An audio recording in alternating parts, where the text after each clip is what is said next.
مہان نے اتنی ہی نفری حملے کے لیے آگے بڑھائی جتنی مسلمانوں کی تھی۔ یہ اس کے اپنے لشکر کی نفری کا چوتھا حصہ تھا، یعنی تقریباً 40,000۔ یہ تمام نفری پیادوں کی تھی۔ جب یہ نفری رومیوں کی دفوں کی تال پر آگے بڑھیں تو لگتا تھا جیسے طوفانی سمندر کی موجیں پہلو بہ پہلو بکھری ہوئی گرراتی ہوئیں اپنے ساتھ ہی سب کچھ بہا لے جانے کو آ رہی ہوں۔ اسلام کے پاسبانوں، کسی مجاہد کی غرضدار للکار بلند ہوئی، آج کا دن تمہارے امتحان کا دن ہے، اللہ تمہیں دیکھ رہا ہے، اللہ ہمارے ساتھ ہے۔ مسلمانوں کی صف تکبیر کے نعرے گرجے۔ اگلی صف میں جو لمبی برچھیوں والے تھے اور جو تیر انداز تھے وہ تیار ہو گئے۔ ایک ایک تیر کمانوں میں چلا گیا، برچھیاں تن گئی۔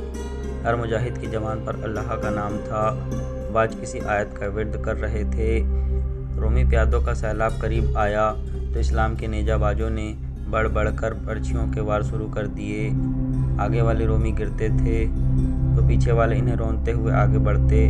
نیزہ بازوں کا کام کچھ تو تیر اندازوں نے آسان کر دیا تھا۔ رومی ابھی برچھیوں کی جد سے دور ہی تھے کہ ان پر تیر اندازوں نے تیروں کا مینہ برسا دیا تھا۔ رومیوں نے تیروں کو ڈھالوں پر لینے کی کوشش کی تھی، پھر بھی کئی رومی تیروں کا شکار ہو گئے۔ ان سے رومیوں کی پیش قدمی کی رفتار سست ہو گئی۔ آگے آئے تو مسلمانوں کی برچھی نے انہیں چھلنی کرنا شروع کر دیا، لیکن ان رومیوں کا حملہ مسلمانوں کے سارے محاذ پر نہیں بلکہ 11 میل لمبے محاذ کے تھوڑے سے حصے پر تھا۔ اتنے تھوڑے حصے کا اتنی زیادہ نفری کا حملہ روکنا آسان نہیں تھا۔ رومی پیادے بڑھے جا رہے تھے، حالانکہ ان کا نقصان خاصا زیادہ ہو رہا تھا۔ مسلمان تیر اندازوں اور نیزہ بازوں نے جب دیکھا کہ رومی سر پر آ گئے ہیں تو انہوں نے تلواریں نکال لی اور مارکے کی خونریزی میں اضافہ ہو گیا۔ ابو عبیدہ رضی اللہ عنہ اور خالد رضی اللہ عنہ نے اپنے دماغ حاضر اور حوصلہ قائم رکھے۔ صورتحال ایسی ہو گئی تھی کہ محاذ کے جس حصے پر اتنا زوردار حملہ ہوا تھا اسے کمک سے مزید مضبوط کیا جاتا، لیکن خالد رضی اللہ عنہ اس سے بھی زیادہ خطرے مول لینے والے سالار تھے۔ انہوں نے محاذ کے کسی اور حصے کو کمزور کرنا مناسب نہ سمجھا۔ مجاہدین کو معلوم تھا کہ وہ کتنے کچھ ہیں اور ان کے پاس کیا ہے، انہی حالات میں لڑنا تھا۔ وہ دیکھ رہے تھے کہ جنگ فیصلہ کن ہوگی، چنانچہ انہوں نے کمک کی مدد کی امید دل سے نکال پھینکی تھی۔ مدد کے لیے وہ صرف اللہ کو پکارتے تھے۔ صاف نظر آ رہا تھا کہ رومی سالار احتیاط سے کام لے رہے ہیں۔ رومی سالار اعلیٰ مہان دیکھ رہا تھا کہ اس کے حملہ آور پیادے کٹ رہے ہیں اور وہ مقصد پورا ہوتا نظر نہیں آ رہا تھا جس مقصد کے لیے اس نے حملہ کرایا تھا۔ پھر بھی اس نے اپنے حملہ آور پیادوں کو پیادہ یا سوار دستے کی کمک نہ دی۔ مورخ لکھتے ہیں کہ مہان کو یہ توقع تھی کہ مسلمان اس حملے کا مقابلہ کرنے کے لیے اپنے پورے محاذ کو درہم برہم کر دیں گے، لیکن اس کی یہ توقع پوری نہیں ہو رہی تھی۔ کمک نہ ملنے کا اور اپنے اتنے زیادہ نقصان کا اثر رومی حملہ آور پیادوں پر بہت برا ہوا۔ قریب تھا کہ وہ خود ہی پیچھے ہٹ جاتے کہ ان کے سالار نے انہیں پیچھے ہٹا لیا۔ اس کی ایک وجہ یہ بھی تھی کہ سورج غروب ہو رہا تھا۔ وہ منظر جذباتی سا تھا جب مجاہدین جو اپنی جگہ سے چلے گئے تھے واپس آئے۔ ان کی عورتیں ان کی طرف دوڑ پڑیں، وہ اپنے خاوندوں کو پکار رہی تھیں۔ انہوں نے اپنے مردوں کو گلے لگایا اور جو زخمی تھے ان کی باقاعدہ مرہم پٹی کرنے سے پہلے اپنی اوڑھنیاں پھاڑ پھاڑ کر ان کے زخم صاف کیے اور ان پر اوڑھنیوں کی پٹیاں باندھ دی۔ عورتیں پانی کے مسکیجے اٹھائے میدان جنگ میں پھیل گئیں۔ وہ ان زخمیوں کو ڈھونڈتی پھرتی تھیں جو اپنے سہارے اٹھ کر چلنے کے قابل نہیں تھے۔ عورتوں کے انداز میں والہانہ پن اور دوانگی سی تھی۔ وہ شہید زخمی ہونے والوں کو پانی پلاتی، ان کے زخموں پر اپنے کپڑے پھاڑ کر پٹیاں باندھتی اور انہیں اٹھا کر اپنے سہارے پیچھے لا رہی تھیں۔ شام گہری ہو گئی تو میدان جنگ میں مسالیں آنے لگیں۔ عورتوں کے ساتھ مجاہدین بھی اپنے شہید زخمیوں اور ساتھیوں کو ڈھونڈ رہے تھے۔ ان کے حوصلے بلند تھے، انہوں نے بڑا ہی شدید حملہ بیکار کر دیا تھا۔ میدان جنگ میں رومیوں کی لاشیں دیکھ کر ان کے حوصلے اور جذبے کو مزید تقویت ملی۔ مسلمانوں کے مقابلے میں رومیوں کا نقصان بہت زیادہ تھا۔ بہت سے رومی ایک گروہ یا حبس کی صورت میں مسالے اٹھائے آگے آئے۔ وہ اپنے زخمیوں کو اور اپنے ساتھیوں کی لاشوں کو اٹھانے آئے تھے۔ وہ ایسی ترتیب اور ایسے انداز سے چلے جا رہے تھے جیسے حملہ کرنے کو آ رہے ہوں۔ مسلمان جو اپنے زخمیوں کو اٹھا رہے تھے تلواریں نکال کر ان پر ٹوٹ پڑے۔ اچھا خاصا مارکا ہوا۔ ہم اپنے زخمیوں کو اٹھانے آئے ہیں۔ رومیوں کی طرف سے آواز بلند ہوئی۔ تم زخمی ہو کر ہی اپنے زخمیوں کو اٹھا سکو گے، مجاہدین کی طرف سے جواب گرجا۔ 2-3 جگہوں پر اسی طرح کی جھڑپیں ہوئیں اور رات گزرتی رہی۔ اس وقت رومی سالار اعلیٰ مہان نے سالاروں کو اپنے سامنے بیٹھا رکھا تھا۔ اپنے آپ کو دھوکے میں نہ رکھو، وہ کہہ رہا تھا۔ ہم اپنے حملے میں بری طرح ناکام ہوئے ہیں۔ کیا کوئی بتا سکتا ہے کہ اس کی وجہ کیا ہے؟ میرا خیال ہے کہ ہمارے سپاہیوں نے اپنے اوپر مسلمانوں کا خوف طاری کر رکھا ہے، ایک سالار نے کہا۔ نہیں، مہان نے کہا، ہماری صفوں میں اتحاد نہیں۔ مسلمان ایک ہیں، وہ بھی مختلف قبیلوں کے ہیں، لیکن وہ سب اپنے آپ کو مسلمان سمجھتے ہیں۔ انہوں نے اپنے آپ کو اسلام کے رشتے کا پابند کر لیا ہے۔ اس عقیدے نے انہیں یکجان کر دیا ہے۔ ہم میں یہ اتحاد نہیں۔ کئی ایک علاقوں اور کئی ایک قبیلوں کے لوگ ہمارے ساتھ آ ملے ہیں، لیکن ہمارے درمیان کوئی ایسا رشتہ نہیں جو ہم سب کو متحد کر سکے۔ ایک رات میں اتحاد پیدا نہیں کیا جا سکتا سالار اعلیٰ، ایک پرانے سالار نے کہا۔ ہمارے درمیان اتحاد نہ ہونے کا یہ مطلب تو نہیں کہ ہم ایک دوسرے کو پسند نہیں کرتے۔ ہمیں انہی حالت میں لڑنا ہے۔ ہاں، مہان نے کہا، ہمیں انہی حالات میں لڑنا ہے۔ میں مایوس نہیں، ہمیں کوئی طریقہ اختیار کرنا پڑے گا۔ کل صبح ہم اس وقت پر حملہ کریں گے جب وہ حملہ روکنے کے لیے تیار نہیں ہوں گے، اور یہ ان کی عبادت کا وقت ہوگا۔ تقریباً ان تمام مورخوں نے جنہوں نے جنگ یرموک کو تفصیل سے بیان کیا ہے، مہان کا اگلی صبح کے حملے کا پلان اس طرح لکھا ہے کہ مسلمانوں کے قلب پر حملہ کیا جائے گا جو دھوکہ ہوگا۔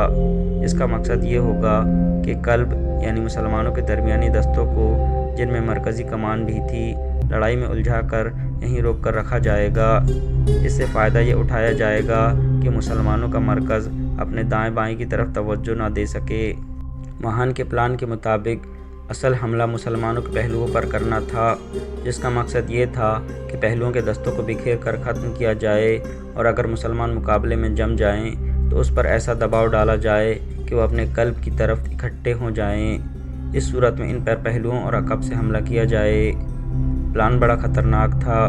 رومیوں کی نفری اتنی زیادہ تھی کہ اس کے بل بوتے پر اپنے پلان کو کامیاب کر سکتے تھے۔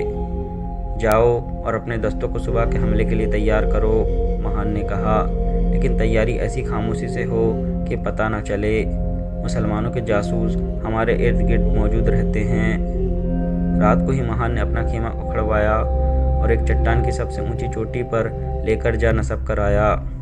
وہاں سے تمام تر محاذ کو وہ دیکھ سکتا تھا۔ اس نے تیز رفتار گھوڑوں والے قاصد اپنے ساتھ رکھ لیے اور اپنا حفاظتی دستہ بھی اپنے ساتھ لے گیا۔ دستے کی نفری 2000 تھی۔ دونوں طرف کی فوجوں کے درمیان 1.5 میل کا فاصلہ تھا۔ خالد رضی اللہ عنہ نے حسب معمول دشمن کی نقل و حرکت پر نظر رکھنے اور اطلاع دینے کے لیے اپنے آدمی آگے بھیج رکھے تھے، لیکن دشمن کے محاذ کی صورت ایسی تھی کہ قریب جا کر کچھ دیکھنا ممکن نہ تھا۔ اپنے آدمی بلندیوں سے دیکھتے رہتے تھے۔ مسلمان فجر کی نماز پڑھ رہے تھے۔